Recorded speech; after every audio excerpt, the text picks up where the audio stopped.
ആക്രി സാധനങ്ങളാണല്ലോ. കല്ലും ബുക്സും കുന്തവും കുടച്ചക്രവും സകല ഐറ്റംസും ഉണ്ട്. ഹലോ, ഇത് ഏത് ലോകത്താ? അതിങ്ങ് തായി പെട്ടിയടക്കട്ടെ.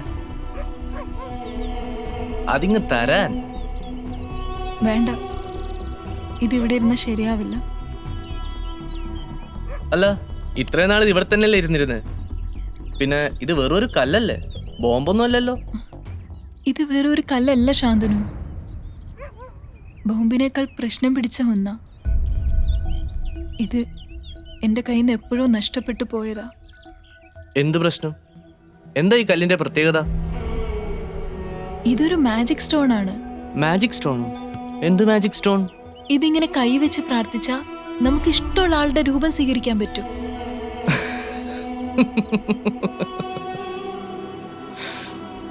ദൈവത്തെ ഓർത്ത് ഇങ്ങനെയൊന്നും തള്ളരുത്. കുറെ കേട്ടിട്ടുണ്ട്, നാഗമാണിക്യം, വെള്ളിമൂങ്ങ, നീലക്കൊടുവേലി, ദേ ഇപ്പൊ മാജിക് സ്റ്റോണും. ഇനി വേറെ വല്ലതുണ്ടോ ഇതുപോലെ എന്തെങ്കിലും? തന്നെയെന്നല്ല, ഒരാളെ എനിക്കിത് പറഞ്ഞ് വിശ്വസിപ്പിക്കാൻ പറ്റില്ല. പക്ഷെ ചെയ്തു നോക്കിയാ താനെ മനസ്സിലാവും, ഈ ലോകത്ത് മനുഷ്യന്റെ ചിന്തകൾക്കും യുക്തിക്കും അപ്പുറം മറ്റു പലതും ഉണ്ടെന്ന്. എന്താ, ട്രൈ ചെയ്ത് നോക്കുന്നോ?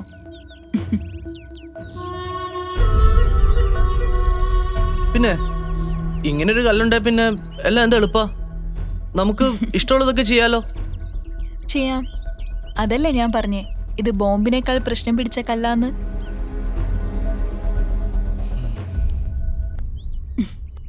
ചില മനുഷ്യർ അങ്ങനെയാണ് ശാന്തനു. നമ്മുടെ അനുഭവത്തിൽ വരാത്ത ഒന്നും നമ്മൾ വിശ്വസിക്കില്ല. അങ്ങനെയുള്ളവർക്ക് ദയവായിട്ടൊരവസരം തരും, മനുഷ്യന്റെ ചിന്തകൾക്കും അപ്പുറമാണ് തൻ്റെ സൃഷ്ടിയെന്ന് കാണിക്കാൻ. അപ്പോൾ ആ അവസരം നമ്മൾ ഉപയോഗിക്കണമെന്ന് മാത്രം. അവസരം ഉപയോഗിച്ചാ നമ്മൾ നടക്കില്ലെന്ന് വിചാരിക്കുന്ന പല ആഗ്രഹങ്ങളും നടന്നെന്ന് വരും.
ഇപ്പൊ വിശ്വാസായോ?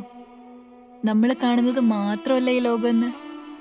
വിസ്മയിപ്പിക്കാൻ തീരുമാനിച്ച ദൈവത്തേക്കാൾ വലിയൊരു മജീഷ്യനില്ലെന്ന്.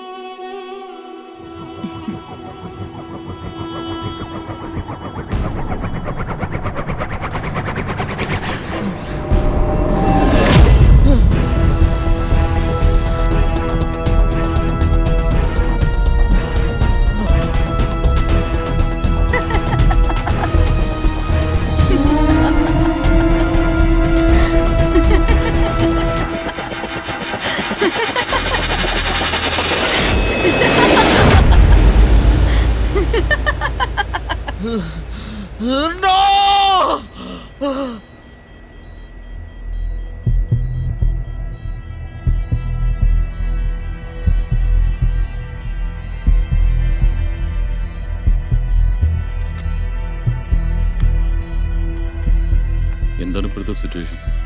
ഒന്നും പറയാറായിട്ടില്ല. ഫിറ്റ്സ് വന്നാണ് കോംപ്ലിക്കേഷൻ ആയത്. ഇടയ്ക്ക് അഹല്യ എന്നൊരു പേര് പറയുന്നുണ്ട്. എന്താണ് യഥാർത്ഥത്തിൽ സംഭവിച്ചത്? അറിയില്ല സർ. ഹോസ്പിറ്റലിൽ നിന്നാണ് സ്റ്റേഷനിലേക്ക് വിളിച്ചറിയിക്കുന്നത്. ഗൗതമന്റെ ഭാര്യയെ റേപ്പ് ചെയ്ത് കൊന്നതിന് ശേഷം കോടികൾ വിലമതിക്കുന്ന പഞ്ചലോ വിഗ്രഹം മോഷ്ടിക്കാൻ ശ്രമിച്ചു എന്നാണ് കേസ്. അവിടുന്ന് രക്ഷപ്പെടാൻ ശ്രമിക്കുന്നതിനിടയിലാണ് ഇയാൾ ആരോ ആക്രമിച്ചത്.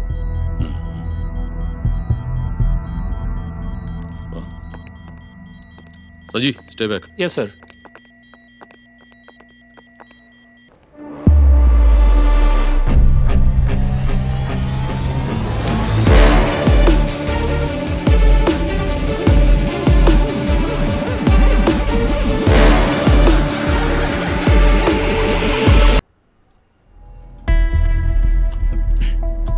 What do you feel? കഥ ഇതുവരെ ഇൻട്രസ്റ്റിംഗ് ആണ്. ബട്ട് അയാളുടെ മൊഴി കംപ്ലീറ്റ് ആയാലേ നമുക്കൊരു സ്റ്റാർട്ട് കിട്ടൂ. സർ, എന്തു പറയുന്നു സജി? ശരിയാണ് സർ.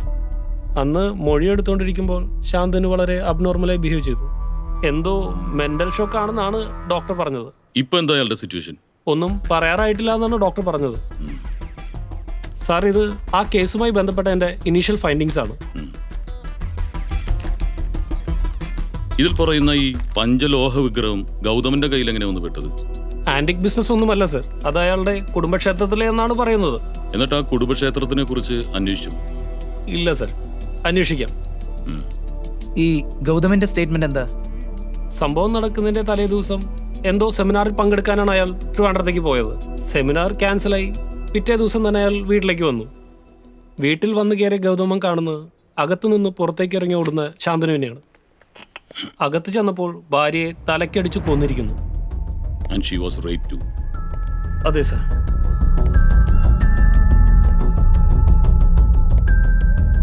സാറെന്താ ആലോചിക്കുന്നത്? നമ്മൾ ഇത്രയും കാലം അന്വേഷിച്ചുകൊണ്ട് നടന്ന ആ ക്രിമിനൽ ശാന്തനുവാണ്. സ്ത്രീകളുമായിട്ട് ബന്ധം സ്ഥാപിച്ച് അതിവിദഗ്ധമായിട്ട് മോഷണം നടത്തുന്നവൻ. പക്ഷെ ഇതുവരെയായിട്ട് ഒരു കേസിലും റേപ്പ് റിപ്പോർട്ട് ചെയ്യപ്പെട്ടിട്ടില്ല. പിന്നെ ഇവിടെ മാത്രം അതെങ്ങനെ നടന്നു? സജി, ശാന്തനുവിനെ ഹോസ്പിറ്റലിൽ അഡ്മിറ്റ് ചെയ്താരാണ്? വല്ല ഇൻഫർമേഷൻ? ഇല്ല സർ. അപ്പൊ പോലീസ് സ്റ്റേഷനിൽ ആരാണ് ഇൻഫോം ചെയ്തത്? ഹോസ്പിറ്റലുകാരാണ് ഇൻഫോം ചെയ്തത്. അവർ തന്ന ശാന്തനുവിന്റെ പ്രോപ്പർട്ടീസിൽ വിഗ്രഹം ഉണ്ടായിരുന്നു. ഓ സർ, ഒരു ഡൗട്ട്. യെസ്. സെക്സിൽ ഏർപ്പെട്ടതിന് ശേഷം ശാന്തനു വിഗ്രഹം മോഷ്ടിക്കാൻ ശ്രമിക്കുന്നത് ഈ കൊല്ലപ്പെട്ട സ്ത്രീ കണ്ടിട്ടുണ്ടെങ്കിലോ? സ്വാഭാവികമായും അവരത് തടയാൻ ശ്രമിക്കും. ആ സ്ട്രഗിളിനിടയിലാണ് മർഡർ നടക്കുന്നതെങ്കിൽ സംഭവിക്കാവുന്നതാണ്. ആ. പക്ഷെ പൂർണ്ണ സമ്മതത്തോടെയുള്ള സെക്സും റേപ്പിലും തമ്മിൽ വ്യത്യാസമില്ല നാസറേ. സജി, പോസ്റ്റ്മോർട്ടം റിപ്പോർട്ട് കിട്ടിയോ? ഉവ്വ് സർ. റേപ്പ് ചെയ്തതിനു ശേഷം തലക്കടിച്ചു കൊന്നു എന്ന് തന്നെയാണ് റിപ്പോർട്ട്. അപ്പോൾ that doubt is clear. Sir, ശാന്തനുവിനെ ഹോസ്പിറ്റലിൽ എത്തിച്ചിട്ട് മുങ്ങിയ ഒരാളല്ലേ? അയാളെ പൊക്കാൻ കഴിഞ്ഞാൽ ഒരു ക്ലൂ കിട്ടില്ലേ? തീർച്ചയായിട്ടും. ഹോസ്പിറ്റലിൽ CCTV ഉള്ളതല്ലേ, അപ്പോൾ അധികം മെനക്കെടേണ്ടി വരില്ല. പക്ഷെ ശാന്തനു സംസാരിക്കാതെ നമുക്ക് മുന്നോട്ട് പോകാനാവില്ല. ഹീറോ ആരാ വില്ലൻ ആരാ എന്നുള്ളത് ഇപ്പോഴും സസ്പെൻസ് അല്ലേ?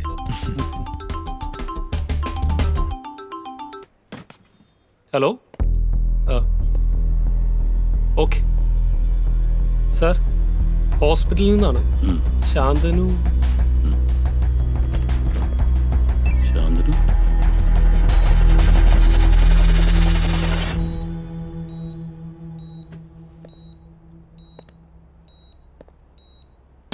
Come on Shantanu, speak up. തന്റെ ഭാവാഭിനയം കണ്ടു നിൽക്കാനുള്ള സമയമില്ല ഞങ്ങൾക്ക്. അതിനുശേഷം അന്ന് അവിടെ എന്താ സംഭവിച്ചത്?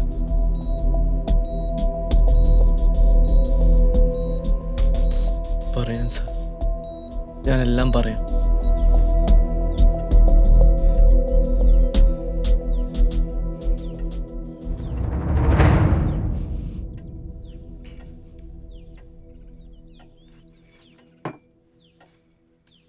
കുറച്ച് വെള്ളം കുടിക്കുന്നോ? മനസ്സൊന്ന് ശാന്താവും.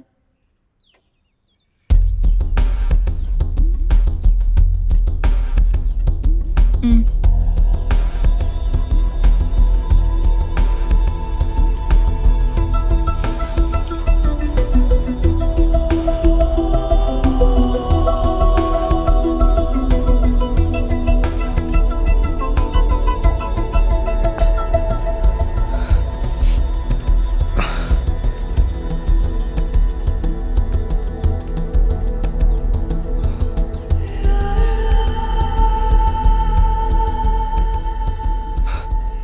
എന്തുപറ്റി ശാന്തനു? സ്വന്തം രൂപത്തിൽ ഇനിയും വിശ്വാസായില്ലേ? ഇപ്പൊ മനസ്സിലായോ മനുഷ്യന്മാരെ പറ്റിക്കാൻ എളുപ്പമാണെന്ന്? അതിപ്പോ എനിക്ക് തന്നെ വിശ്വാസമുണ്ടല്ലോ എനിക്ക് എന്നെ പറ്റിക്കാൻ സാധിച്ചത്. വിശ്വാസോ? അതും മനുഷ്യന്മാര് തമ്മില്. അതങ്ങനെയല്ല ശാന്തനു. സ്വന്തം സ്വാർത്ഥതയ്ക്കും ഇഷ്ടങ്ങൾക്കും വേണ്ടി മനുഷ്യൻ എന്ത് കല്ല് വെച്ച നുണയും വിശ്വസിക്കും. അത് ശരിയാ. അതുകൊണ്ടാണല്ലോ ഈ കല്ല് വെച്ച നുണ ഞാനും വിശ്വസിച്ചത്. എന്നിട്ട് വല്ലോ നടന്നോ? അതുമില്ല. ഇനിയിപ്പോ ഇത് കളഞ്ഞേക്കല്ലേ? ഏയ്, അത് കളയല്ലേ. അതിങ്ങതാ.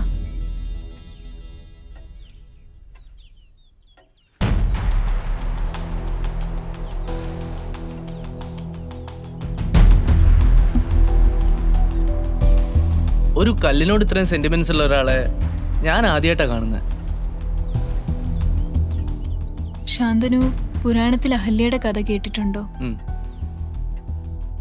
ശാപം കിട്ടി കല്ലായി മാറിയ അഹല്യ. അതുപോലെ ശാപം കിട്ടിയ ജന്മം എന്റേത്. അഹല്യ തെറ്റ് ചെയ്തുകൊണ്ടല്ലേ ശാപം കിട്ടിയത്? ഇയാളെന്ത് തെറ്റാ ചെയ്ത്? പ്രണയം. പ്രണയിക്കുന്നൊരു തെറ്റാണോ ശാന്തനു? ഞാനിത് പറയാൻ പാടില്ല. പക്ഷെ ആളെന്തരോ നോക്കി പ്രണയിച്ചില്ലെങ്കിൽ പ്രണയം ഒരു തെറ്റാണ്. ഒരിക്കലും അല്ല. അങ്ങനെ പ്രണയം തെറ്റാണെങ്കിൽ ദേവേന്ദ്രൻ ഒരു കുറ്റക്കാരനല്ലേ? അതെ, പക്ഷെ അതും ഇതുമായിട്ട് എന്താ ബന്ധം? ബന്ധമുണ്ട് ശാന്തനു. ഈ കല്ല് എനിക്കൊരു ഓർമ്മയാണ്. അതിലുപരി ഒരു ഓർമ്മപ്പെടുത്തലാണ്. ഓർമ്മയോ? ആരുടെ ഓർമ്മ?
Good morning.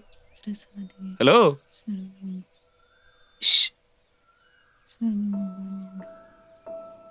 എന്താ? ഞാൻ ഇന്ദ്രൻ. ഔട്ട് ഹൗസിൽ പുതിയതായിട്ട് താമസിക്കാൻ വന്ന. അല്ല, ഇന്നലെ പരിചയപ്പെടാൻ പറ്റിയില്ല. അതുകൊണ്ടൊന്നുമില്ല, ചുമ്മാ പരിചയപ്പെട്ടളാന്ന് വിചാരിച്ചു. ഞങ്ങളുടെ വീടും പരിസരമൊക്കെ ഇഷ്ടായോ? ഇഷ്ടായിരുന്നു. ഞാൻ ആ കുട്ടിയോട് ഇന്നത്തെ പത്രവും ചോദിക്കായിരുന്നു. ഓ, അതിനെന്താ? അഹല്യ, अद्यतनीं पत्रिकां स्वीकृत्य ददातु. ഇയാളുടെ നാടെവിടെയാ? തറവാടൊക്കെ കണ്ണൂരാണ്. പഠിച്ചു വളർന്നൊക്കെ ബാംഗ്ലൂർ. ആ ഫാമിലി ഒക്കെയോ? അച്ഛനും അമ്മയൊക്കെ ചെറുപ്പത്തിലേ മരിച്ചു. ഓ. ഇപ്പോ നാട്ടിലങ്ങനെ പറയത്തൊക്കെ ബന്ധുക്കളാരും ഇല്ല. അപ്പൊ കല്യാണം കഴിഞ്ഞിട്ടില്ല. പറ്റിയൊരാളെ കണ്ടുപിടിക്കണം.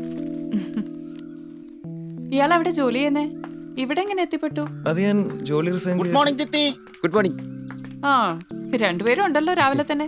പിരിവിന് ഇറങ്ങിയതാണോ? ഛേ, ഞങ്ങൾക്ക് ചിത്തിയുടെ കയ്യിൽ നിന്ന് ഒരു സ്പെഷ്യൽ കോഫി കുടിക്കണം, പിന്നെ മ്യൂസിക് ഡയറക്ടറെ കാണണം, കമ്മീഷൻ വാങ്ങണം, അങ്ങനെ ഓരോരോ കാര്യങ്ങൾ. എന്നോട് തന്നെ വേണോ ഈ സോപ്പ്? ഒരിക്കലും കുളിക്കാത്ത എവന്റെ എവിടെ നിന്ന് ചിത്തിയ സോപ്പ്? പിന്നെ ചിത്തി ഉണ്ടാക്കുന്ന ഇഡ്ഡലിയുടെ ചമ്മന്തിയുടെ ഒക്കെ ടേസ്റ്റ് ഇടയ്ക്കിടയ്ക്ക് അവൻ പറഞ്ഞു വെള്ളം ഇറക്കാറുണ്ട്. ആണോ? ഇതങ്ങ് തുടച്ചാളെ. ഇനിയിപ്പോ ആ വെള്ളം ഇറക്കി വെക്കുന്നതായിരിക്കും നല്ലത്. ഇന്ന് ഇവിടെ എല്ലാവർക്കും വ്രതവാ. വെറുതെ പൊക്കി അടിച്ച വേസ്റ്റ് ആയി.